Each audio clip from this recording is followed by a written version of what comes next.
கிறிஸ்துவுக்குள் பிரியமான சகோதர சகோதரிகளே, இந்த நாள் டிவைன் வேர்டோட உங்களை சந்திப்பதில் மிக்க மகிழ்ச்சி. அப்போஸ்தலர் 3:16 வசனம் சொல்லுகிறது, அவருடைய நாமத்தை பற்றும் விசுவாசத்தினாலே அவருடைய நாமமே நீங்கள் பார்த்தறிந்திருக்கிற இவனை பலப்படுத்தினது என்று சொல்லி எழுதியிருக்கிறது. யாரை குறித்து பாத்தீங்க அப்படின்னு சொன்னா, பிறந்தது முதல் சப்பானியா இருந்த ஒரு மனுஷன் அலங்கார வாசல் ஜெப ஆலயத்துக்கு வெளியில உள்ள அலங்கார வாசல்ல பிச்சை கேட்டு கொண்டிருக்கிறாங்க. பேதுருவும் யோவானும் அந்த ஜெப ஆலயத்துக்கு போய் கொண்டிருக்கிறாங்க. இதெல்லாம் இயேசு மரித்து உயிரோட எழுந்து அவர் படத்துக்கு ஏறினதுக்கு அப்புறம் நடக்கிற சம்பவங்கள்.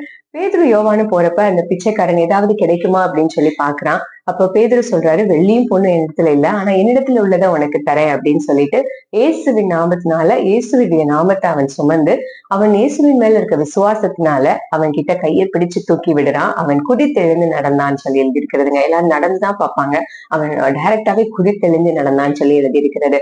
இந்த நாள்ல நீங்க என்ன சொன்னிருக்கீங்க? ஆங்கிலத்துல பாத்தீங்கன்னா அந்த பிளேஸ்க்கு பியூட்டிஃபுல் எழுதியிருக்குங்க.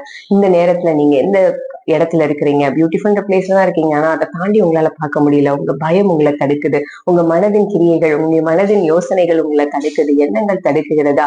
எதுவா இருந்தாலும் கவலைப்படாதீங்க. கர்த்தர் இந்த நாள்ல இயேசுவே அவரே உங்கள் கையை பிடிச்சு தூக்கி உங்களை நடத்தி கொண்டு போறார். உங்களை வாக்குத்தத்தமான இடத்துக்கு அழைத்து செல்லுகிறாருங்க.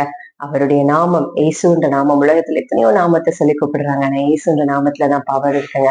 அந்த நாமத்தை நீங்க சொல்லி கூப்பிடுங்க, அந்த நாமத்தை துதிங்க, அவர் நாமத்துல விசுவாசமா இருங்க. கர்த்தர் நிச்சயமா உங்களுக்கு அற்புதம் செய்வார். அவருடைய நாமத்தை பற்றி விசுவாசனாலே அவருடைய நாமமே நீங்கள் பார்த்தறிந்திருக்கிற உங்களையும் பலப்படுத்தும். கர்த்தர் உங்களை ஆசீர்வதிப்பார். God bless you.